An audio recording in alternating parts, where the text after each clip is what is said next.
Sabrina Poulain, joueuse professionnelle de rugby. Pour moi, c'est une découverte. Je connais absolument rien au rugby. Alors, c'est l'occasion pour moi d'en apprendre plus aujourd'hui. Alors, bienvenue sur le Dopamine Podcast. Yes, ben merci Phil, merci de m'avoir aujourd'hui. Yes! Là, on a parlé avant. Et ma première question, évidemment, c'est peux-tu m'expliquer un peu c'est quoi le rugby? Ouais, donc le rugby, ben c'est un sport de contact, t'as un gros ballon. Le but, ben c'est d'aller dans une zone un peu comme le football, puis d'aplatir le ballon dans la zone. C'est un peu ça. Puis, mais là, il y a différentes façons, dans le fond, d'avancer. Tu fais des passes vers l'arrière pour avancer. Ça, c'est la façon... c'est un peu ce qui est tricky dans le rugby, parce que c'est un concept un peu difficile à comprendre. Mais là, avant qu'on parle de ton parcours, j'avais une question en tête que j'ai même pas mis sur le planning. Tu sais, on a la perception que le rugby, c'est des joueuses de football qui n'ont pas d'équipement, alors ils sont fous dans la tête. Jusqu'à quel point que le contact physique est là, et est-ce que tu considères que ça peut être violent? Ben moi, je pense pas que c'est violent parce que ça reste contrôlé, là. Je veux dire, c'est ton propre corps que tu utilises. Fait que c'est toi, il faut que tu sois probablement assez fort, probablement pour donner le contact puis de le recevoir. Puis c'est comme un peu collaboratif, tu sais, dans le monde du rugby, c'est un peu gentleman, là. Tu sais, on se tabasse, on dit qu'on se tabasse un peu sur le terrain, mais après ça, on va prendre une bière ensemble. Tu sais, c'est vraiment gentleman dans ce côté-là. Puis sais, moi, je trouve pas que c'est violent. Moi, je même que ça me permet de m'exprimer d'une bonne manière. Puis à la fin de la game, on se parle puis on rit de ce qui est arrivé sur le terrain. Mais OK, mais quand on parle de contact physique, c'est quoi, mettons, le point de contact le plus fréquent, disons? Ben, qu'est-ce que ça veut dire? Il y a le plaquage, là, dans le fond. OK. Tu sais, on plaque avec les épaules. Donc là, c'est vraiment épaules. Tu sais, il y a différents niveaux, que ça soit en dessous de la ceinture. C'est super. Tu sais, tout ce qui est au niveau du cou, ça, c'est refusé. Tu sais, faut que ça soit encerclé aussi. Donc, c'est quand même. Puis même pas de coup à la tête. Donc, tu sais, il y a vraiment beaucoup de règlements par rapport au contact qui fait que ça c'est sécuritaire. Puis, tu sais, mettons, on check le hockey surtout, qu'il y a beaucoup de suspensions, des coups à tête, des ci, des ça. Est-ce que dans ton sport, c'est plus respecté, plus gentleman, ou ça arrive des fois du monde qui se font suspendre parce qu'ils donnent des coups cochons ou des blindside hits, comme on dit au hockey, disons, là? Ça l'arrive, mais je te dirais que les arbitres, ils vont le voir tout de suite. Il y a des gens qui regardent, les gens peuvent avoir des cartons jaunes, cartons rouges après le match. Il y a des gens qui revoient les actions. Puis, tu sais, c'est vraiment, il y a un grand respect par rapport à l'arbitre, là. Ça, c'est vraiment un aspect que j'aime du sport. Ben, l'arbitre, il dit quelque chose, tu sais, je vois des gens même qui s'excusent après l'arbitre des fois. Oh, oui. Comment que, oh, excuse-moi, comme je t'ai crié après, oh, je m'excuse, genre. Tu sais, fait que ça c'est vraiment l'arbitre, on a besoin de lui finalement pour jouer. Fait que ça, c'est un. Ouais, j'aime vraiment ça. Puis, OK, le rugby au Québec, au Canada, c'est pas tant connu. Puis, t'es ici justement pour promouvoir ton sport. Fait que toi, comment tu t'es décidé à te dire je vais jouer au rugby? N'importe quel petit garçon va jouer au hockey, soccer, baseball, les filles, gymnastique, hockey maintenant, beaucoup plus, soccer. Fait que comment que tu t'es dit je vais rentrer dans ce sport-là? Ben, ça s'est fait un peu par essai-erreur, là. Ça Ouais. m'est un peu arrivé dessus. Tu sais, je suis une fille qui vient du multisport. J'ai fait du volleyball, du soccer, de l'athlétisme, name it, là. Mais, puis là, du football contact aussi. Puis il y avait... Jouer au football contact à ce moment-là, il n'y avait plus d'équipe. Et on n'était pas assez d'équipe de filles. Puis ils ont commencé à faire du rugby à mon école. Puis les filles ont dit « Hey, Sab, tu serais bonne là-dedans, toi. Tu peux-tu venir à la pratique? » Puis je l'ai essayé. On connaissait toutes pas les règlements. Puis on a juste comme jumpé, puis c'est comme ça que j'ai commencé à jouer au rugby au secondaire. Puis finalement, ben, j'ai progressé jusqu'aux équipes nationales. Puis est-ce que le rugby au secondaire, c'était comme une ligue ou c'était réellement juste l'école, t'es comme team contre team, ou c'est vraiment, il y avait plein d'écoles qui jouaient contre? Oui, il y avait quand même des écoles, là. C'était RSEQ, donc c'est dans le réseau étudiant. Mais là, à ce moment-là, nous, on connaissait rien. Tu sais, les arbitres, ils t'expliquaient presque comment jouer, là. OK. Quoi pas faire, quoi faire, tu sais. Mais là, on va peut-être en parler un peu de la progression du sport. À ce moment-là, moi, je connaissais rien. On était peut-être 15 filles à pas savoir ce qu'on faisait sur le terrain. Mais maintenant, tu t'en vas dans les écoles, c'est enseigné dans les écoles. Dans mon coin, en Beauce, il doit y avoir au moins 5-6 équipes dans ma région, juste en Beauce. Fait que ça, c'est le fun à voir.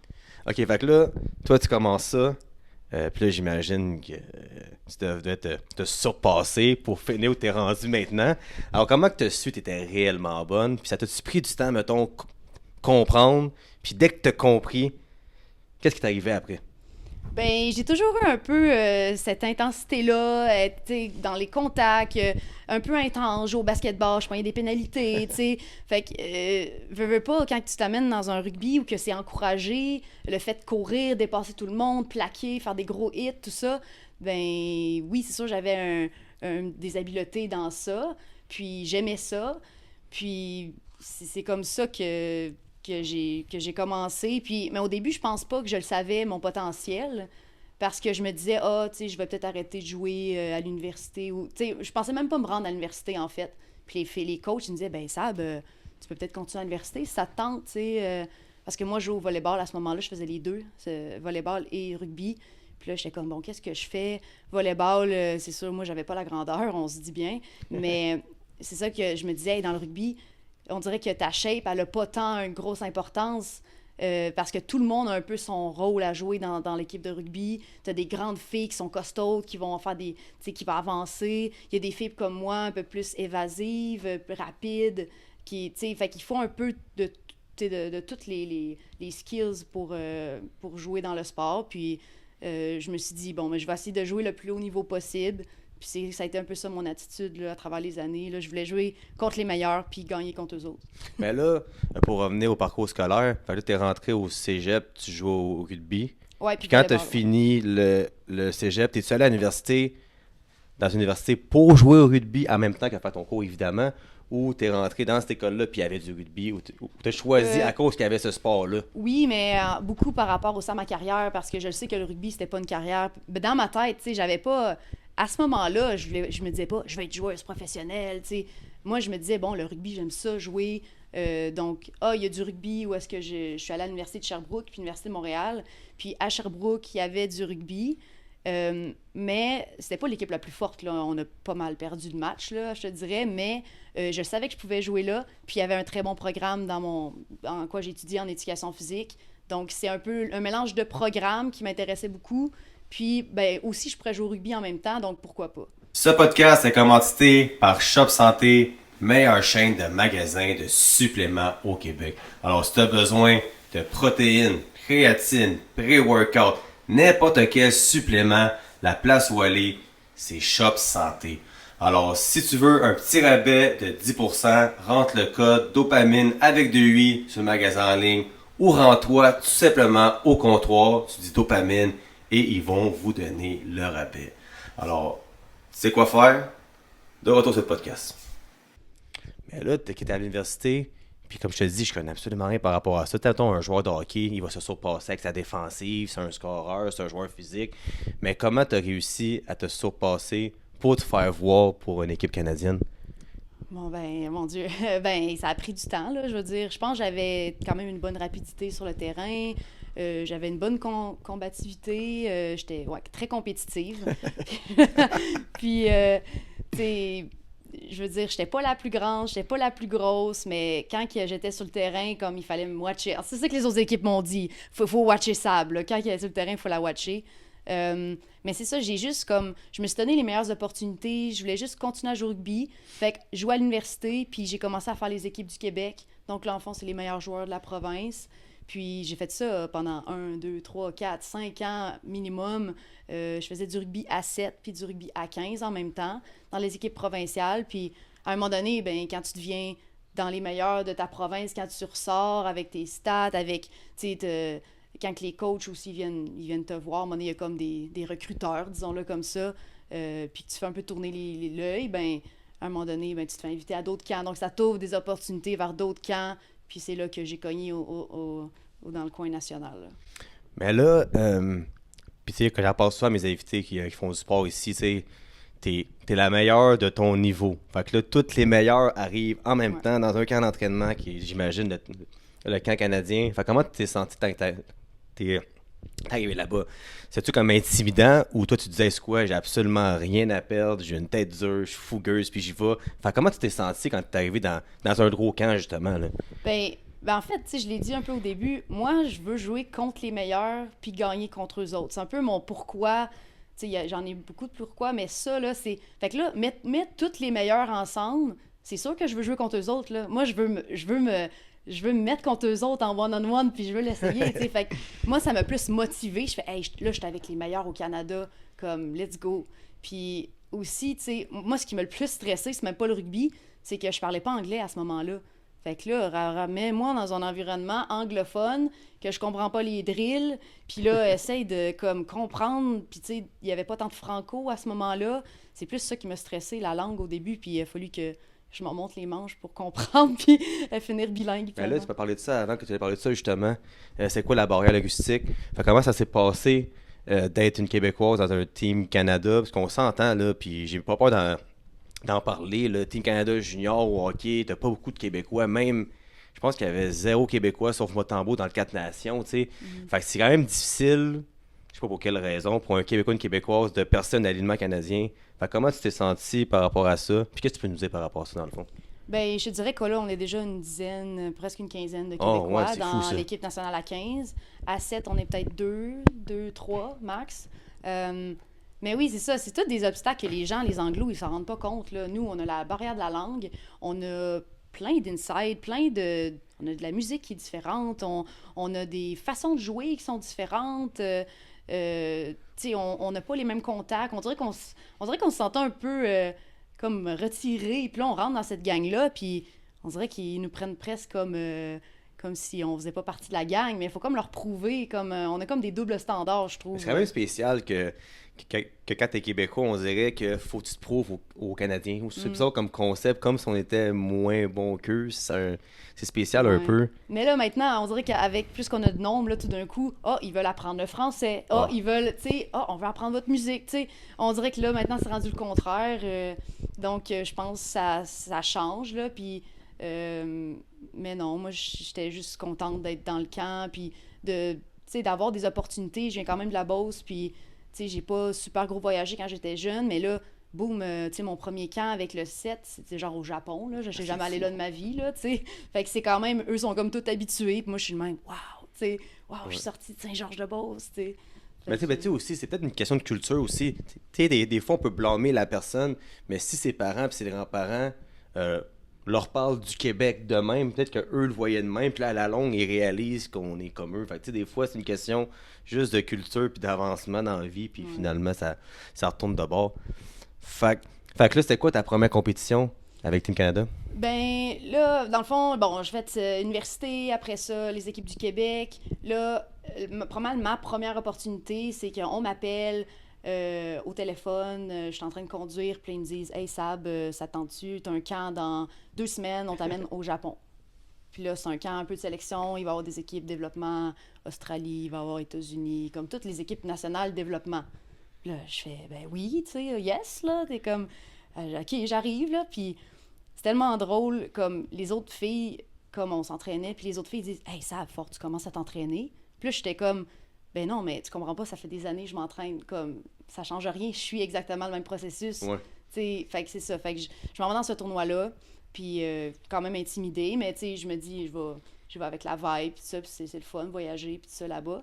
Puis finalement, j'ai fait un bon tournoi. J'ai été MVP de la finale, puis genre l'essai de la victoire, comme... C'était vraiment... après ça, on avait genre le gros bouclier. Puis là, en tout cas, c'était super la fête après. Puis, fait que là, je reviens, mais moi, je me rends pas compte, tu sais, de ce que j'ai fait. Tu sais, je suis comme, c'est une belle opportunité, cool. Mais finalement, il me rappelle 2 semaines après, puis il dit, là, on te donne un contrat d'1 an. Ça tente de déménager à Victoria, en Colombie-Britannique, puis tu s'en viens avec l'équipe canadienne, on te veut pour l'année. Fait que ça, c'était comme, wow, OK. Ça a été le premier step. Mais ça, quand tu signes un contrat de même avec Team Canada, t'es-tu payé pour ça ou faut que tu travailles là-bas? Ben, t'as dans le fond, un montant, l'aide financière aux athlètes, c'est un support gouvernemental. Ok. Donc, ils donnent un montant par mois. Mais là, après ça, c'est toi qui dois te loger. Puis, tu t'organises tes affaires. Mais il y a quand même des contacts là, avec des filles qui m'ont aidé un peu à me trouver une place. Puis, j'ai eu quand même des gens qui m'ont aidé. Donc, on a quand même un petit montant, mais après ça, il faut que tu t'organises là-bas. Mais ça, c'est en quelle année que tu as signé ton contrat de 1 an avec Victoria? 2017, 2018. 2000, ok, fait que ça fait quand même longtemps que tu fais Ouais. ça. Ah, bah, ok. Fait que qu'est-ce qui t'est arrivé après? Si tu veux faire peut-être ton parcours par rapport à Team Canada? Ouais, là, après ça, j'ai fait peut-être 1 an, 1 an et demi. Dans l'équipe nationale, tu sais, là, j'ai vraiment une grosse progression. Quand tu passes, tu t'entraînes tous les jours avec les meilleurs au Canada, tu t'améliores. Puis il y a eu, après ça, un an et demi là, il y a eu un peu une saga avec notre coach, comme, bon, des abus. On en a entendu parler un petit peu, là. ouais. Ouais, puis moi, à ce moment-là, je m'étais fait mettre dehors parce qu'on m'avait dit que j'étais trop vieille. J'avais, 25 ans. 26 ans à cet âge-là, donc trop vieille. Je suis comme, OK. Ouais. Donc là, finalement, le coach a été mis dehors, tout ça. Mais là, bon, moi, je me suis fait couper. Puis là, c'est comme, tu te fais, tu sais, j'ai vu le coach dans le bureau, puis c'est à la fin de la journée, tu prends tes affaires, puis tu t'en vas, tu sais. Puis là, je suis comme, ben moi, je viens du Québec, là, comme, je suis à Victoria, dans une autre province. Bon, ben OK, on fait quoi, tu sais? Puis là, c'est là que je suis revenue. Mais je me suis dit, j'avais un peu perdu le plaisir de jouer, tu sais, avec... c'était pas toujours sain, la compétition, puis mentalement, c'était difficile. Puis je me suis dit, après ça, bon, je vais essayer de retrouver le plaisir de jouer. Je vais aller en France, je vais aller cogner dans d'autres ligues dans le monde. Donc, c'est là que j'ai commencé à jouer outre-mer. Donc, j'ai commencé à aller jouer en France. C'est pas plate ça, aller jouer en France. C'est beau la France. Ouais. L'an passé, je suis allé 3 semaines, puis j'ai adoré. Fait que à partir de là, tu t'en vas en France, tu as joué en France. Fait que ça, dans le fond, tu m'avais dit que la ligue que je joue actuellement au UK, c'est la meilleure ligue au monde. La France, par rapport à Ben, ça. c'est juste un peu, je te dirais, c'est quand même la meilleure ligue en France. Mais si je comparais les deux ligues, dans ma tête, la ligue en Angleterre est meilleure. Mais là, tu sais, c'était quand même les meilleurs joueurs en France aussi. Donc, moi, j'étais un peu excitée de voir un nouveau style de jeu, avoir une nouvelle culture aussi, tu sais, la culture française un peu différente, la bouffe, tout ça, tu sais. Tu sais, le rugby, ça fait vraiment partie de la culture là-bas. Donc, moi, je voulais un peu me submerger là-dedans, puis sortir de ma zone de confort, puis c'est comme ça que je suis C'était juste... quelle ville tu jouais en France? La première année, j'ai joué à Lille. Donc ça, c'est dans le nord de la France, où Ouais. est-ce qu'il pleut tout le temps. Puis c'est juste à la frontière de la Belgique. Ok. Puis c'est là que j'ai joué. J'y allais pas pour la température, ça, Ouais. pas du tout, mais pour le rugby. Puis c'était vraiment des gens chaleureux. Puis je suis vraiment contente d'être allée là ma première année en France. Avant qu'on continue ton parcours, j'avais une question par rapport à ça. Comment tu vois ça, toi, de devoir quitter ta famille, toutes tes relations que tu as ici, puis partir de même? C'est-tu difficile encore aujourd'hui ou c'est de quoi que tu t'habitues, mettons? Ben, s'habituer, je pense. Non, ben. Non, mais tu vois mon point, qu'est-ce que je veux dire? Ouais, ben. Ouais, ouais. C'est sûr, les gens disent, ah, c'est des sacrifices, tout ça, mais c'est quand même des choix que j'ai faits depuis longtemps. Tu sais, moi, à partir de 18 ans, j'ai quand même décidé de partir de Saint-Georges pour aller jouer à Montréal pour me donner des meilleures opportunités. C'est sûr que j'ai commencé un peu à être loin de ma famille à ce moment-là. J'ai étudié aussi en étant loin de ma famille. Puis après ça, ben, quand tu te fais inviter dans des tournées, c'est sûr que c'est pas toujours facile, mais je pense que quand j'y repense, je me fais un peu ma propre famille. Ben, pas dans le sens que j'oublie ma propre famille, là, mais dans le sens que je me forme aussi une famille parce que je suis pas la seule à faire ça. Il y en a plein d'autres qui sont avec moi, puis on supporte un peu entre nous autres. Puis, tu sais, quand je reviens au Québec, tu sais, j'en profite, je vois mes amis, je vois ma famille. Mais oui, c'est un peu un autre côté de la médaille, là, quand on voit... si tu me vois avec une médaille autour du cou, mais tu sais que je suis pas souvent à la maison, mettons. Ouais. Permettez-moi de vous présenter mon deuxième partenaire, NIH Supplément, compagnie de produits santé de haute gamme. Que ce soit pour votre digestion, votre stress, le sommeil ou juste votre santé en général, NIH est la solution pour vous. Dans mon cas, j'utilise NIH à tous les jours, surtout ces 3 produits ici. Pour mon sommeil, je dors comme un bébé à chaque soir. Alors, vous pouvez retrouver les produits NIH chez Shop Santé, évidemment avec le même code dopamine avec 2 De retour sur le podcast. Fait que là, tu étais en France, ça, à quelle année tu me disais? 2019-2020. Fait que tu joué longtemps là-bas, puis qu'est-ce qui t'est arrivé après? Ben là, j'ai joué une saison là-bas, mais là, il y a eu la COVID. Ah, mon petit COVID. Fait que là, ben là, bon, je suis revenue assez vite. Puis, c'est ça. Fait que on a tous vécu la COVID. Mais là, je me suis dit, non, j'ai encore envie de jouer au rugby, moi, là. C'est pas terminé. Puis, je suis retournée une autre année en France, en 2021, à Rennes, cette fois-ci, donc la Bretagne, donc dans l'Ouest. Puis là-bas, on joue au rugby. Pendant qu'on était confinés ici, là-bas, ça se passait. Donc, j'ai continué à jouer à mon Jouer avec un masque, non? Non, on faisait nos trucs. Mais là, t'es revenu avec Team Canada. Fait qu'est-ce qui est arrivé après ça? Fait que là, 2021, c'est la COVID. Fait que je continue dans le fond avec ton parcours, mais Ouais. alors, comment tu as réussi à revenir dans l'équipe finalement? Ouais, j'ai fait beaucoup de in and out. Comme là, bon, je joue en France, donc là, tu sais, tu sais, j'essaie de performer pour me redonner des chances dans la Coupe du Monde qui arrivait en 2022 à ce moment-là. Donc, je me suis dit, je vais me donner la meilleure des chances à ce moment-là.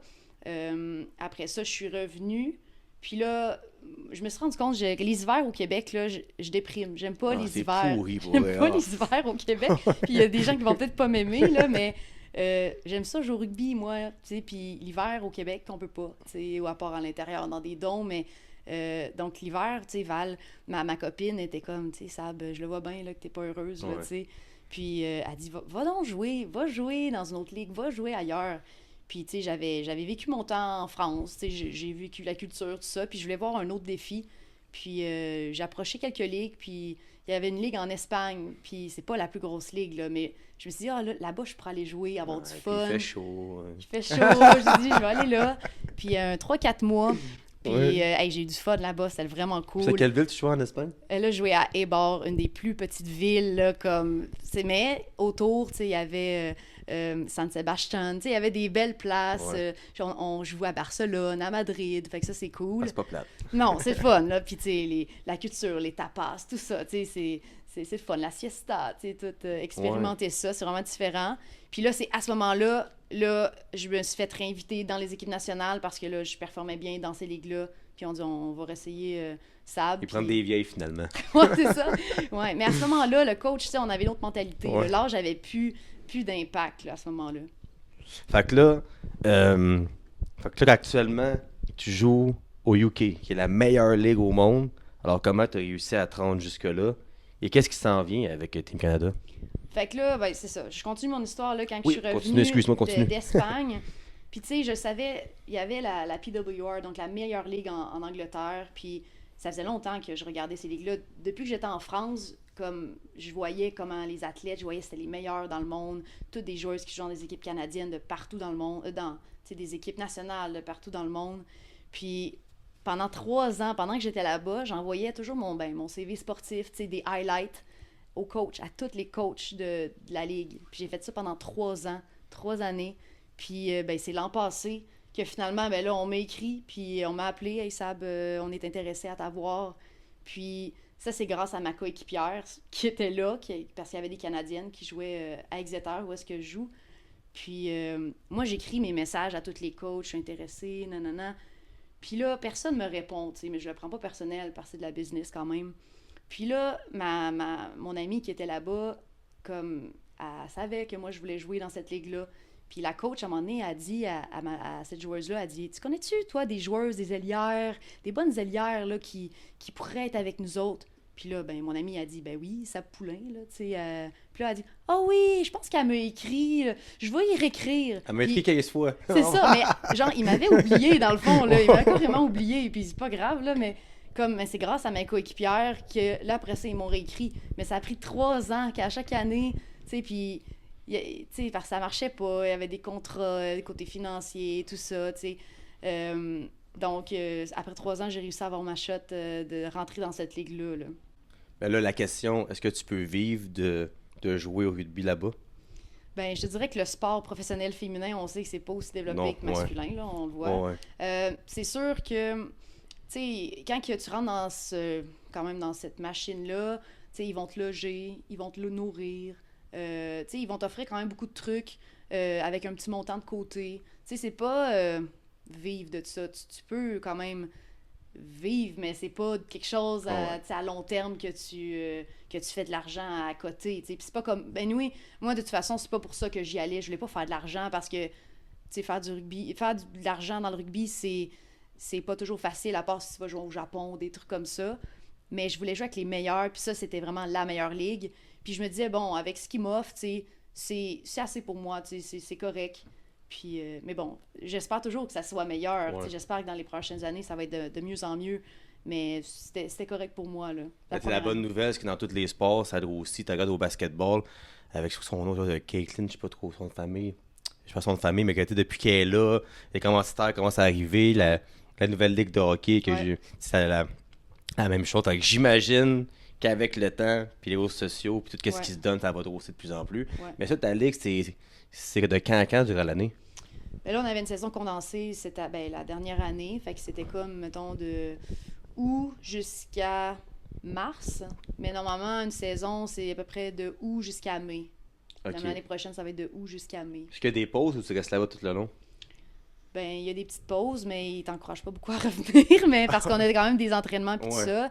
Ouais. C'est comprenable aussi. Tu sais, comme le Noël passé, ben c'est ma copine qui est venue Ah, en ok, Angleterre. nice. On a visité Londres, puis Ben ça, oui. tu sais, on a passé notre Noël là-bas. Donc, puis on a fait un Noël aussi canadien. Donc, on était peut-être une dizaine de Canadiennes, puis on a fêté Noël là-bas. Là.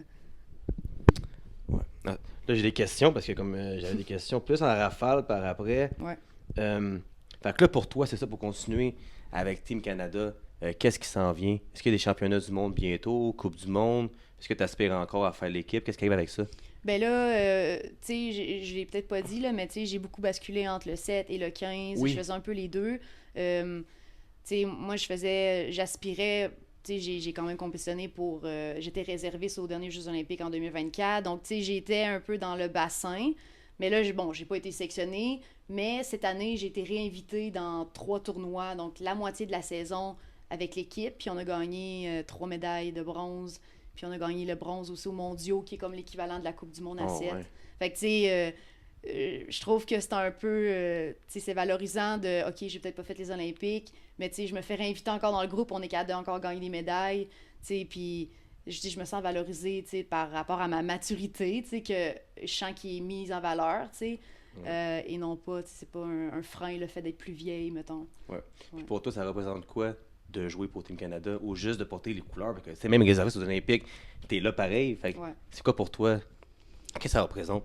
Ben, c'est probablement tous les sacrifices, tout, moi je suis partie, j'ai joué ailleurs dans le monde, c'est le fait de, tu sais, quand tu as ce maillot-là, là, c'est plus grand que toi-même, là, tu peux inspirer les gens, tu sais, les petites filles qui te regardent dans les estrades, tu signes des autographes, tu sais, c'est tellement plus grand que toi-même, puis c'est tellement, c'est une fierté, là, tu sais, j'adore jouer au rugby. Puis là, quand tu joues au plus haut niveau, puis tu représentes le Canada, le Canada, en ce moment, à 15, est 2e au monde. Puis à 7, on est 3e au monde. Oh, ouais. Donc, c'est ça, c'est de promouvoir l'excellence, puis de montrer le Canada, on est là dans le rugby. Peut-être quoi être fier pour vrai, parce que, tu sais, moi, personnellement, tu sais, je fais des demi-marathons, des marathons, je suis un gars de fitness, comme tu es sur mes réseaux. Fait que, tu sais, moi, quand je m'entraîne, dans ma tête, je me dis pas que je représente Team Canada. Tout en voulant dire, je fais du sport à ma façon, Ouais. je suis même pas proche d'être là. Fait que quand t'es là à représenter ton pays, c'est quand même important, pareil, quand tu y penses. Là. Ouais. C'est big. Fait que là, dans le fond, j'ai quelques questions en rafale. Oui, c'est ça que tu as demandé. Là, je vois tes stories récemment, Ouais. puis je vois tes entraînements, puis ton mouvement de la journée. Ouais. Comme t'aimes mettre.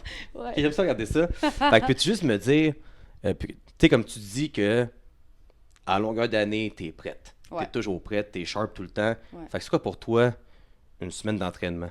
Puis c'est quoi un peu Ben, en l'entraînement que tu fais? compétition ou chez moi, mettons? Ben, chez vous, admettons. T'es comme pour te préparer pour une compétition, mettons. OK. Ben, tu sais, probablement, j'ai ma propre équipe un peu autour de moi. On a quand même les préparateurs physiques de l'équipe canadienne qui nous suivent, qui nous envoient des programmes. Tu sais, j'ai mon ostéopathe tu sais, qui me suit. Si je suis blessée, peu importe, je peux aller la voir. J'ai accès à des nutritionnistes.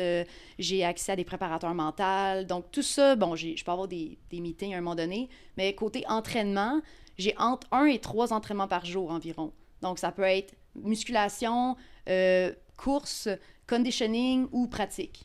Ça ressemble à ça. Donc, environ 2 à 3 entraînements de muscu par semaine, 1 à 3 entraînements de course, 2 conditioning par semaine, C'est en forme. puis tabarouette. 2 pratiques par semaine. Ça, c'est si je joue pas les fins de semaine déjà. Donc, c'est ça, c'est assez chargé. Fait que là, en ce moment, t'es en off-season. Mais tu m'avais dit qu'il n'y a pas un camp d'entraînement qui arrive Ouais. bientôt à Toronto, c'est ça? Donc, à 7, je suis en off-season, Ok. mais à 15, tu sais, des fois, ça s'overlap, là, donc ça fait Ouais. des plus courtes saisons, plus courtes repos, mais là, il y a un top 40 qui arrive mi-juin à Toronto, donc j'essaie un peu de me préparer pour ça. Fait que toi, dans le fond, en temps normal, une saison professionnelle, c'est de août à mars, mai. Ouais. Puis les championnats du monde, Coupe du monde, c'est comme un peu À dans tous travers les sports, l'année, à ouais. travers l'année, à Ouais. chaque 2-3 ans, Puis la 4 Coupe ans. du monde à chaque 4 ans, puis les Olympiques aussi à chaque 4 ans. OK. Question vite de même.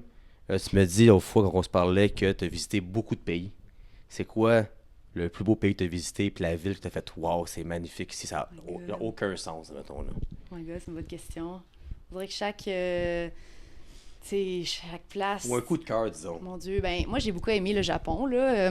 C'est vraiment une culture que j'admire, là. C'est des gens, tu sors de ta zone de confort, tu sais, les gens sont tellement gentils, c'est propre, la bouffe est bonne. Moi, manger des sashimi le matin, là, genre, oui, là, comme j'aime vraiment ça. Tu sais, les gens, ils vont pas voler, tu sais, mettons, il y avait des vélos, là, puis aucun cadenas, tu sais, c'est vraiment une culture de respect, puis c'est pas bien vu, tu sais, de faire ça, puis tout ça.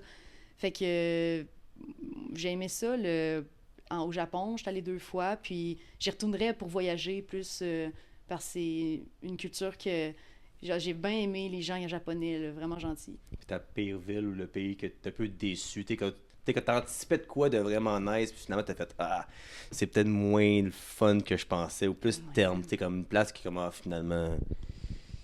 Oh my God, hey, ben là, en plus, côté politique, ça s'en viendra pas, là, tout ça. Mais mettons, tu sais, aux États-Unis, là, Ouais. tu sais, mettons, je veux dire, des fois, on est là, puis ils sont tellement américains, tu sais, comme, c'est pas la même vibe, là, Ouais. tu sais, c'est un peu, c'est extravagant, c'est comme, tu sais, USA, tu sais, Ouais. c'est ça, c'est pas pareil. Donc, aller aux États, c'est peut-être pas ma Tu sais, destination de prédilection. Moi, perso, pour avoir fait une quinzaine, vingtaine de villes aux États-Unis, c'est à part New York, que j'ai Ouais. vu que pour moi, c'est grandiose, même si c'est pas la place la plus propre au monde, là, mais tous les centres-villes que j'ai vus sont tous désertés. Hmm. C'est tout déserté, puis quand tu sors, t'as un ghetto, puis 3 rues plus loin, c'est des Ouais. maisons de millionnaires. Fait que Ouais, c'est comme c'est un ça. genre Ouais. de milieu spécial des États-Unis. J'aime ça y aller pareil, mais c'est vrai que y a pas l'aspect wow vraiment, je te dirais. Là. Ouais. T'as-tu une coéquipière qui t'inspire? T'as-tu une idole? Oui, ben j'en ai plusieurs, puis en plus, c'est mes amis. Fait que, Oh, nice. amis, coéquipières, j'en ai plusieurs. Il y en a une comme, qui m'inspire, là. Elle s'appelle Laetitia Royer, une Québécoise. Puis elle, ben, les deux, en fait, mes deux idoles, pas mal, c'est des gens qui ont des histoires un peu similaires, mais qui face un peu à l'adversité, tu sais, eux, ils acceptent pas de non, là, tu sais. Comme cette fille-là, elle a commencé à jouer, tu sais, je pense avant la trentaine, là, comme vraiment tard. Puis quand elle est arrivée au niveau, tu sais, national, tu sais, elle était déjà au-dessus de 30 ans et tout. Puis le coach, il a dit, comme, je te ferai pas jouer comme t'es trop vieille, tu sais, ça marchera pas. Puis elle a comme pas accepté. Tu sais, elle là, ça l'a comme motivée, là, ça a été sa... Tu sais, il faut une attitude de fou, là, quand que le coach national te dit ça, tu joueras pas. Puis elle a fait ses trucs, elle est allée jouer en France. Puis après ça, elle a été, l'année d'après, par World Rugby, là, c'est comme un gros gala, elle a été la meilleure joueuse au monde. Oh, ouais. La meilleure joueuse au monde. Puis le coach, après ça, il dit, tu me donnais tort. Comme, j'ai eu tort de te dire ça. Mais il n'y a pas tout le monde à qui tu peux dire ça, je te prendrai pas, je te ferai jamais jouer. Puis finalement, de tout mettre ça comme, de faire renverser tout. Puis finalement, elle joue constamment en ce moment dans les équipes canadiennes. Puis ça, c'est inspirant là, de voir ces parcours-là. T'as-tu un rituel d'avant-match? Puis qu'est-ce qu'on mange avant un match de rugby? On mange des carbs, on mange pas Ouais, des ça. carbs. C'est le même concept, j'imagine, que jouer au football, que n'importe Ouais. quel sport. Ouais. Ouais, tu sais, ben, je mange quand même bien en général, mais ouais, on load les carbs. Sinon, ben, routine d'avant-match, je suis souvent avec j'appelle les Kebs, là, c'est tous nos Québécois ensemble. On va écouter de la musique francophone, québécoise, Ah ouais? Puis française. qu'est-ce que t'écoutes, admettons, musique québécoise? Du Céline, n'importe quoi, des trucs comme ça, Ouais. du Éric Lapointe, tu sais, puis là, on commence à chanter, puis, tu sais, plein d'insights comme Les ça. Anglo vous trouvent folle un peu ou... Oui, oui, une trop folle, là. Ils vous aiment pareil, Et j'espère. c'est là que j'ai appris le mot obnoxious, là. C'est ça, Oui, il un disait peu, qu'on oui. était obnoxious. Donc, c'est ça. Sinon, ben, au rugby, on a souvent des tresses, là. Souvent, voir les gens, ils vont faire des tresses avant le match. Tu sais, c'est ça, là. Sinon, ce que je porte, tu sais, j'ai les mêmes cuissards depuis que j'ai commencé à jouer au rugby, là. Tu sais, des petites choses comme ça que j'aime bien avoir. Ton petit élastique préféré, des choses comme ça, avant de jouer. C'est quoi ton plus beau moment sur le terrain, ton highlight, disons? Mon highlight. Ben, je te dirais que cette année, déjà en gagnant 3 médailles, 3 tournois d'affilée, c'est assez exceptionnel, là. Mais mettons, parce que j'ai des moments, des highlights que j'étais pas nécessairement sur le terrain, mais que je faisais partie. Tu sais, mettons, tu sais, je disais que j'étais réserviste aux Jeux olympiques, mais quand l'équipe est partie, puis que je les ai vus gagner une médaille d'argent, comme je me sentais vraiment fière. Parce que je me disais, hey, j'ai contribué à ça pendant toute l'année, j'étais avec l'équipe. Puis ça, c'est un peu ce qu'on voit pas du côté réserviste, là, mais je me dis, tu sais, pour moi, j'ai quand même cette fierté-là, même si les gens disent, ben, t'étais pas là, mais T'es là pareil. j'étais là, tu sais, puis les filles, ils le savent, là. Tu sais, si j'ai réussi à rendre les filles meilleures, c'est ça que, moi, je suis contente, j'ai fait ma job. Mais toi, côté compétitif, comme tu dis que t'es, comment tu te sens? Parce que c'est sûr, t'es une fille d'équipe, c'est sûr là, que Ouais. t'es là, que t'es contente, mais as-tu le sentiment que t'aurais voulu être là, t'aurais voulu faire de gros jeux, ou juste te dire, tu sais, oui, genre, c'est ma coéquipière, puis je l'aime beaucoup, tu sais, c'est ma chum de fille, mais j'aurais pu être là à sa place, disons, ou tu penses pas à ça? Ou ça serait mentir de Ben, dire que... Je veux dire, c'est sûr qu'il se peut avoir une déception, mais Ouais. après ça, si tu penses comme ça, moi, je me dis, est-ce que ça me donne plus d'énergie? Pas nécessairement. Ça fait juste me mettre down, tu sais. Moi, souvent, on focus beaucoup sur own your role, tu sais, d'avoir son rôle, puis de le faire à fond. Donc, moi, mon rôle, c'était peut-être pas d'être sur le terrain à ce moment-là, mais mon rôle, c'était de les supporter, puis de les préparer le mieux possible. Puis je pense que je l'ai vraiment bien fait, parce que j'étais vraiment là jusqu'à la fin, là, ils pouvaient m'appeler, là, puis genre, je m'en venais, là, dans l'avion, là, tu sais. Fait que je me suis dit, j'ai fait ma job. C'est quoi la plus grande qualité qu'une joueuse de rugby doit avoir pour être excellente? Oh, c'est une bonne question, ça. Ça m'arrive des fois, peut-être. La meilleure qualité. Mais qu'est-ce qui fait que tu surpasses, disons? Que tu dis, elle est vraiment différente des autres, là. Elle a de quoi, là? Ben, juste des gens qui thrive dans l'adversité, là, des gens que, quand ça devient tough, ils aiment ça, là. Ouais. Ça, Ah, ça, j'aime ça, moi, avec. Ouais. tu sais, parce que des fois, tu te ramasses vraiment dans des endroits sombres, là. Tu sais, le cardio, tout ça, tu dis, je suis plus capable, puis, tu sais, il y en a des filles, des fois, qui me prennent, ah ouais, ça, bon, il va, genre, tu sais, d'être entouré de filles comme ça, que ça va pas bien, puis il dit, hey, non, j'en viens avec moi. Comme ça, c'est des bonnes. Faut être entouré de gens comme ça, puis ça fait juste monter le niveau de n'importe quelle équipe. Ta pire blessure? J'ai pas tant été blessée. Ah ben, excuse-moi, Je sais pas. excuse-moi pas. Ben non, mais après ça, je dis ça, mais ma copine, elle dirait non, t'es pas... Tu sais, moi, j'ai fait une compétition genre, une compilation de deuil au beurre noir, de gens. Puis j'en ai peut-être 85 à peu près en ce moment.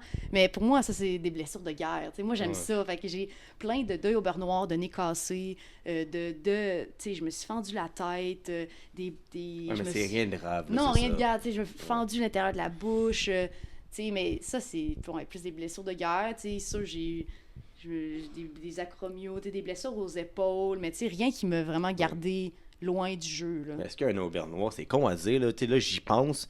Il me semble, mettons, t'es un peu endormi sur le terrain, tu te fais frapper dans la face. Il me semble que tu te réveilles, puis là, t'es dans l'adrénaline. Est-ce que toi, tu devenais meilleur quand tu mangeais un coup d'en face? Ben, Ou plus ben comme non, t'es ça fait comme partie du jeu. Des fois, je m'en rendais même pas compte. Ah Puis là, ouais. j'arrive à la fin, puis j'ai dit, ça va, tu saignes là. Je pense qu'il va te falloir des points de suture, là. Puis tu sais, je m'en rendais même pas compte à cause de l'adrénaline. Fait que. Après ça, il y a aussi un jeu mental sur le terrain, tu sais. Des fois, tu fais pas toujours des choses légales. Puis, Oh, tu sais, ok. comment pas se faire pogner. Ouais. Puis des fois, on peut être, tu sais, au Canada, ils disent qu'on est trop gentil, mais on essaye un peu Ouais. tu sais, d'être moins gentil, disons-le de même. Puis c'est un peu une game mentale, mais moi, j'aime ça, jouer dans ces jeux-là. Puis là, je suis comme, hey, elle m'a bien eu. Hey, check bien ça, je vais essayer de la repogner Ah ouais. ailleurs. Fait que, tu sais, c'est. Ça pas trop fort ici, par exemple. Mais bon, toujours. Non, tu sais, après ça, c'est par l'expérience, disons. Là, on voulait parler de ça, justement, de la place du sport féminin tout court sur la planète Terre et le rugby qui est pas assez populaire au Canada. C'est niaiseux. Vous êtes deuxième, troisième mondial, une médaille aux Olympiques, puis encore là, on n'en parle quasiment jamais, qu'est-ce qui fait aucun sens. Fait qu'est-ce que tu peux dire par rapport à ça? Puis as-tu des pistes de solutions qui pourraient aider justement à faire grandir le sport? Ben, avoir une ligue professionnelle de rugby ici, au Canada, ça serait déjà un bon début. Tu sais, je trouve qu'en voyant la PWHL, de voir, tu sais, des ligues professionnelles de hockey, des ligues professionnelles de soccer, c'est comme ça va dans la bonne direction, là, au niveau féminin. Faut des gens qui aillent voir les matchs. Tout ce qui est côté marketing, faut que ça soit encouragé. Je pense que les gens ils écouteraient les matchs. Si tu le mets à télé, si tu le montres, je pense que les gens ils regarderaient ça parce que voir 15, 30 personnes sur le terrain à se plaquer, je pense que c'est quand même... Les gens sont comme, wow, c'est quand même le fun à regarder, je pense, là. Ben oui, parce que moi, j'ai écouté justement sur la mi-finale, j'ai écouté aux Olympiques ou celle de la médaille, puis Ouais, en tout cas, c'est con un peu, là, parce que je connais pas les règlements, que c'est trop rapide, on dirait. ouais. Mais j'écoutais, puis j'étais dedans, puis tu sais, je savais pas comment ils faisaient des points, mais j'étais juste content d'écouter ça. Mais je veux apprendre, tu sais, que je veux apprendre, puis je veux écouter ça. Puis tu sais, je me dis que si on réussit à faire une nouvelle ligue de soccer féminin avec les Roses, je pense, Ouais. puis que le hockey sont là, Ouais. maintenant, il va y avoir. Puis tu sais, c'est comme ce nouveau mouvement aussi, les femmes qui sont bien fortunées, qui veulent redonner, Ouais. comme au hockey, tu sais, les filles, c'est le propriétaire des Dodgers au baseball, mais il y a une femme avec lui, une vieille madame, je ne sais plus son nom. Puis, je pense que c'est Billie Jean qui a inventé la ligue. Puis là, j'ai vu ça. Je suis pas certain, par exemple, j'ai vu une entrevue que c'est une femme justement qui a créé la nouvelle ligue de soccer. Fait que j'imagine que si on peut le mettre out there puis avoir des podcasts comme que je fais là, puis qu'il y en a plus, maintenant, ils vont se réveiller. Puis je pense pas que ça serait vraiment un coût si élevé que ça, juste de commencer puis juste d'aller dans les écoles, montrer ça aux jeunes. Parce que moi, c'est pas pire, tu sais, je suis préparateur physique au Collège d'Anjou, que je salue le monde, justement. Et il y a un professeur, M. Perreuil, Marc Perreuil, que c'est un Français, puis lui, il joue au rugby. Puis on a de ballon de rugby à l'école, puis les jeunes jouent au rugby. Fait que, tu sais, au moins, ça commence, mais c'est la seule école que je vois ça. Fait que si nous, on le fait, puis qu'à un moment donné, dans la supposée réforme, ils peuvent commencer, à la place de mettre du badminton, maintenant, ils peuvent peut-être commencer à mettre du rugby puis des sports des sports d'équipe. Puis en plus, mettons, tu regardes les stats, je pense que le fait d'investir dans le sport féminin, ça va juste, on bat des records. Mettons, on regarde la prochaine Coupe du Monde là, qui s'en vient cette année, là, record de billets vendus. La dernière Coupe du Monde, là, il y avait au-dessus de 47 000 à la finale. Là, les gens, ils viennent voir du sport féminin. Fait que c'est pas vrai que les gens, ils regardent pas ça, là, ils aiment ça. Pour vrai, que j'ai une question, mais que j'ai juste pensé tantôt, je l'ai écrit, mais c'est le mot en anglais, je le trouve pas en français. C'est con, là, mais tu sais, c'est quoi le plus gros misconception qu'on a? La misconception? Conception. Qu'on a par rapport au rugby, que quelqu'un pense que c'est le même, mais finalement, c'est vraiment pas ça. Y a-tu quelque chose? Ben... Peut-être la violence. Ouais, puis, la brutalité, je pense, ouais. sont comme « Ah, vous autres, vous êtes malades, là, vous foncez dedans, vous avez même pas de protection, vous avez juste un mouthpiece. » C'est souvent ça que j'entends. Puis comme « Ah ouais, les filles, ça joue au rugby. » Tu sais, que souvent, ils pensent que c'est un sport d'hommes. Mais ça, c'est plus en France, je te dirais. Ici, je l'ai pas tant entendu. Mais ils nous trouvent un peu malades de jouer au rugby. Mais c'est un sport comme un autre. Le handball, il y a aussi du contact. Je pense que... Après, c'est peut-être pas pour tout le monde, là. Je veux dire, j'ai vu des gens qui ont commencé à jouer au rugby puis c'était pas pantoute leur sport, là. Ouais. Mais il y a plein de personnes que ça peut aller chercher, des personnes plus... Tu sais, tous les gabarits, tu peux vraiment essayer... tu sais, c'est le fun parce que au rugby, tu peux tout faire avec le ballon, tu peux courir avec le ballon, tu peux passer, tu peux plaquer, tu sais. Fait que c'est pas juste l'attaque ou de la défense, tu fais les deux, puis tu prends des décisions à travers ça, là. C'est quand même complet comme Puis est-ce sport. que je me trompe ou il y a beaucoup moins de blessures graves au rugby qu'au football? Il me semble qu'au football, là, écoute, j'ai mon club de foot que j'aime, ils sont tous blessés, les gars, tout le temps. Il me semble qu'au rugby, oui, tu te fais le front, mais il me semble qu'il y a beaucoup moins de blessures non, qu'au football.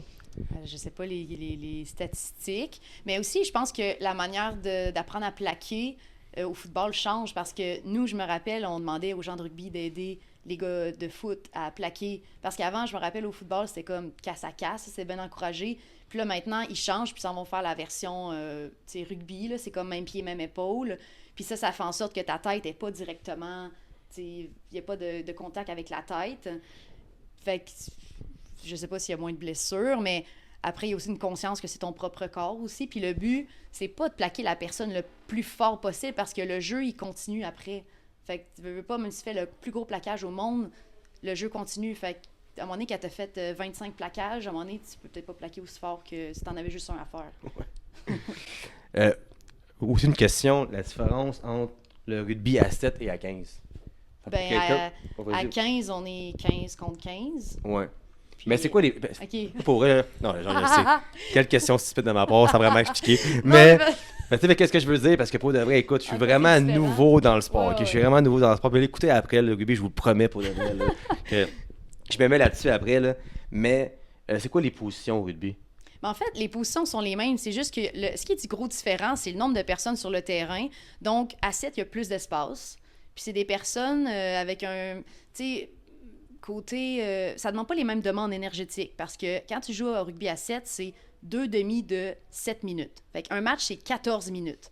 Fait que c'est à fond Léon, à fond la caisse, là. Ça arrête pas, il n'y a pas de stop. Tu sprints non-stop. Fait que t'es plus un peu des profils sprinteurs. Puis à 15, t'es 15 contre 15, fait qu'il y a beaucoup moins d'espace. Mais t'as des filles avec des beaucoup grands gabarits, là, des filles de 6 pieds. Là. Moi, j'ai pas personne... Qui sont moins rapides, elles sont plus grandes et qui compensent, c'est ça. Ouais, mais t'en as des plus rapides aussi, mais t'en as des plus costauds, là, vraiment forts dans le milieu de terrain. Puis le terrain, ça dure comme 40, tu sais, c'est 80 minutes un match. Donc 2,40. Donc c'est un peu, si on voit, mettons, le sprint versus la longue distance, c'est un peu différent en termes de profil de joueuse, puis en termes de profil énergétique aussi, parce que t'as pas les mêmes demandes côté énergie. Une bonne question que j'ai ici, que j'avais posée. Si tu pouvais changer quelque chose dans le sport féminin, ça serait quoi? Dans le sport féminin en général, que tu te dis non, ça n'a pas de bon sens, ça, voyons donc. Ben, moi, la promotion, le marketing, je veux qu'il y ait des gens qui aillent voir des matchs de rugby parce que, comme on le voit, mettons, en Angleterre, on voit la différence entre, mettons, nos matchs professionnels. On a peut-être, des fois, on pouvait avoir plusieurs milliers de personnes, là, 5, 6, 7 000 personnes. Mais après ça, le week-end d'après, on allait voir un match des gars, il y avait genre minimum 15, 20 000 personnes. Fait que t'as presque le double. Puis je me dis, s'il y a plus de gens qui vont voir les matchs, puis qu'il y a plus de marketing, veut pas, les salaires associés aux joueurs vont peut-être être différents parce que je la voyais, la différence, là. On s'entraînait en même place, les gars puis les filles. On fait exactement la même affaire. Puis moi, j'arrivais avec mon petit scooter là, à l'entraînement parce que je pouvais pas me payer un char, tu sais, j'avais mon petit scooter électrique. Puis là, je voyais mon ami, tu sais, le gars, tu sais, qui arrive, qui se parque avec sa Porsche, puis qui s'en va à l'entraînement, puis je suis comme... C'est tellement comme... C'est la même affaire. c'est la même affaire. Mais tu sais aussi, moi, je pense que c'est aux médias de faire de quoi. Parce que le monde écoute les médias, on s'entend, là. Tu sais, si t'arrives aux nouvelles de sport, puis que le deuxième sport que tu passes, c'est le rugby, ben, à la longue, le monde va l'enregistrer, puis va vouloir voir c'est quoi. Tu sais, le monde sont pas stupides. T'écoutes comme, genre, Sport 30, là. Genre, ça part les Canadiens, Alouettes, l'impact sur le sport sur l'année, puis là, ils ont peut-être parlé de rugby à la dernière minute d'une demi-heure. Fait que s'ils mettaient plus au début, puis dans les journaux, à la place de la dernière page, ils mettaient ça plus dans le milieu, ou mais peut-être que ça aiderait. Fait que si les médias veulent pas aider, c'est eux rendus là. Ouais, médias, puis tu sais, tout ce qui est marketing, essayer de vendre, c'est ça. Fait que là, pour une fille qui était vieille à 25 ans, c'est quoi ton avenir? Qu'est-ce qui s'en vient pour toi? Est-ce qu'il te reste plusieurs années devant toi? Ben, je pense qu'il m'en reste encore, là. Je veux dire, je suis rendue à 33 ans. J'ai quoi, peut-être une quinzaine de sélections dans l'équipe du Canada. Quinzaine d'années encore. Ouf, quinzaine d'années. Quinzaine de sélections. Tu sais, j'ai peut-être 6, 7, 8 tournois déjà avec le 7. C'est sûr que là, on voit un peu plus à long terme. Tu sais, mettons, dans les gros événements, là, on parle, mettons, les prochains Olympiques, c'est quand même dans 2 ans et plus, tu sais. Ou, mettons, même la Coupe du Monde, je sais, tu sais, on sait pas trop ce que la vie nous réserve, mais, tu sais, tranquillement, je bascule un peu vers un peu comme un poste de mentor. Tu sais, j'espère continuer à faire les équipes nationales, mais j'espère aussi continuer à inspirer, tu sais, si je suis en camp avec quelqu'un, ben essayer de l'inspirer à avoir des... tu sais, parce que je pense que je suis rendue à un moment de ma carrière que je le sais c'est quoi faire partie d'une équipe nationale, je sais ce que tu as besoin de faire, je sais l'attitude que tu dois avoir, fait que je pense que je suis capable d'apporter ça maintenant dans une équipe, tu sais, puis de montrer par l'exemple, puis tu sais, avec tout mon côté compétitif, je pense que je peux faire bénéficier encore des équipes, puis je pense que le côté physique, c'est pas tant une barrière, parce que je reste quand même dans les plus vite quand même dans mon équipe, même à 33 ans. C'était ma question qu'elle allait poser justement, si tu voyais les jeunes te rattraper ou t'es encore la plus rapide. Ben, je suis peut-être pas la plus rapide, mais je suis dans les plus rapides, puis c'est suffisant à ma position, parce que là, maintenant, c'est le côté expérience, le côté est-ce que tu es efficace, est-ce que tu sais quand ouvrir la machine. Puis gérer ton match, c'est ça. C'est ça, tu sais. Fait qu'à un moment donné, le côté, ben, tout le rugby que j'ai joué, ben, ça vient dans ma faveur. Puis je parlais un peu on parlait des idoles. Ma deuxième idole, Karen Paquin, elle a 37 ans, puis elle domine encore sur le terrain. Elle domine physiquement. Fait que je me dis, c'est pas une barrière l'âge. Puis j'espère que les personnes qui nous écoutent, ils vont pas dire « Ah, je suis trop vieille pour commencer ce sport-là ». Comme, fais juste essayer, puis on sait pas où est-ce que ça va te rendre. Là. Puis toi, avec la passion que tu as, tu penses que tu peux après devenir une entraîneur, ouvrir une académie ou juste comme promouvoir ton sport et puis aller plus loin encore? J'espère le faire. J'espère un peu redonner parce que le rugby, ça m'a tellement donné dans mes valeurs, dans la personne que je suis, tu sais, dans toute la résilience, la persévérance. Tu sais, ça fait partie de moi-même, tu sais, puis c'est grâce au rugby. Fait que j'espère un peu redonner un peu à la prochaine génération. Je sais pas si ça va être par du coaching, ça va être du mentorat, de donner des conférences dans des écoles, des trucs comme ça. Mais c'est sûr que je vais quand même avoir un pied. Si j'arrête de jouer au rugby, je vais avoir un pied quand même dans le rugby parce que ça fait partie de moi, là. Je ne verrais pas quoi faire autrement, là. Yes, puis pour de vrai, c'est vraiment un bel exemple de persévérance. Puis que, tu sais, quand t'as dit ton coach qui te trouvait trop vieille à 25 ans, puis 8 ans après, t'es encore là, puis tu pousses encore, t'es encore dominante. Fait que je suis vraiment fier de toi, c'est vraiment nice pour de vrai. Puis juste avant de terminer, peut-être, as-tu un message que je peux donner surtout à une jeune femme, tu sais, qui veut se partir un projet ou juste qui est jeune puis qui sait pas qu'est-ce qu'elle veut dans la vie. C'est quoi le message de motivation que tu peux donner pour quelqu'un qui veut genre pousser dans quelque chose? Hein? Ben, tu sais, là, on parle de sport, mais ça peut être dans n'importe quoi, tu sais, de juste oser, d'essayer des choses nouvelles, de sortir de ta zone de confort. Moi, je suis partie, je suis allée jouer dans d'autres pays, je parlais pas anglais, tu sais, comme... Mais tout ça, ça te pousse à progresser parce que t'as comme pas le choix, là, t'es dedans. Puis il faut pas que t'attendes d'être prêt. Tu fais juste te lancer, puis tu vas être prêt, tu vas t'adapter. C'est ça la beauté de l'humain, là, c'est s'adapter ou mourir, là, fait que moi, je te dirais de te lancer, puis on va voir ce que ça va donner, puis tu vas progresser comme personne, puis que ça soit du sport, n'importe quel projet à l'école, les projets professionnels, ben juste d'essayer, là. Yes, merci beaucoup. Puis là, moi, maintenant, comme que je fais tout le temps avec mes invités, je vais te promouvoir. À chaque post, tu vas mettre, ben oui, poster ça. On va promouvoir le rugby, surtout féminin. Puis moi, je suis dans le sport féminin pas mal, avec le hockey-ball, puis tout mes hockey féminin aussi, ça a de l'âge, j'essaie de regarder là-dedans un peu plus. Alors, merci. As-tu un mot de la fin? As-tu quoi à dire à tout le monde? Ben non, ben merci. Merci à vous autres. Merci d'avoir écouté, puis... C'est ça, moi je suis bien gros adepte de sport féminin, puis que ce soit le rugby ou n'importe quel autre sport féminin, hockey, baseball, peu importe, j'encourage puis je vais voir ces matchs-là, fait que faites la même chose pour le rugby. Yes, puis je vais remercier Val, ta copine, qui nous a mis en contact pour que tu viennes ici aujourd'hui. Je suis vraiment content, je te remercie beaucoup. Et aussi remercier ton entraîneur qui te trouvait trop vieille. Tu joues encore, fait qu'on dira pas son nom, mais regarde, t'es encore là. Alors merci beaucoup tout le monde. Si vous voulez vous abonner à ces réseaux, je vais les mettre dans la bio sur YouTube. Sinon, si vous êtes abonné à mes 3 pages Instagram, j'ai Coach Phil avec lui, Dopamine Fitness, Dopamine Podcast. Si tu es abonné à ma chaîne YouTube, en ce moment même, j'approche enfin les 1000 abonnés. Ça coûte rien de payer sur le bouton et ça encourage le projet. Alors merci beaucoup tout le monde. À la prochaine.